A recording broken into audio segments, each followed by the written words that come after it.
এটা ফোন গেল মোৰ সৰু ভাইটি এটা ফোন কৰিলে আৰু গাঁৱৰ মানুহ আৰু বেলেগ মানুহেও ফোন কৰিছে যে ৰিয়াজ বজাৰত এটা তুমি সোনকালে অহা এটা চুৰ ধৰা গৈছে। সেইটো হ'ল বাইক চুৰ। খৰিচালৰ পৰা দৌৰাই লৈ আহি তাক খৰিচালৰ মানুহ এটাই ধৰিছে। তাক ধৰাৰ পিছত উত্তমেজম দিছে। দিয়াৰ পিছত মই আহি মানে তাক উদ্ধাৰ কৰিলোঁ। উদ্ধাৰ কৰি আমি এটা ঘৰত জমা ৰাখিছোঁ। তাৰপিছত আৰক্ষীক আমি অৱগত কৰিছোঁ। আৰক্ষী আহি মানে এতিয়ালৈকে আহি পোৱা নাই। আৰক্ষী আহি মানে লৈ যাব বুলি মই আশা ৰাখিছোঁ আৰু কি। চোৰটোক চিনি পায় নেকি? চোৰটো আমি চিনি নাপাওঁ। জনতাৰ বুলি কৈছে, আমি ষ্টেটমেণ্ট লৈছোঁ, জনতাৰ হয় বুলি কৈছে। আৰু বাইকটো ক'ৰ পৰা লৈছে? বাইকটো খৰিচালৰ পৰা লৈছে। ক'ৰ ল'ৰা বাইক? কাৰ বাইক?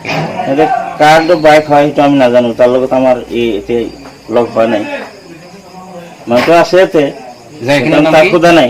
এই জেগাখিনিৰ নাম কি? এই জেগাখিনিৰ নাম হ'ল দেওগুৰা ৰিয়াজ বজাৰ বুলি কয়। চোৰজনৰ নামটো আমি সুধিছিলোঁ কিন্তু মনত নাই।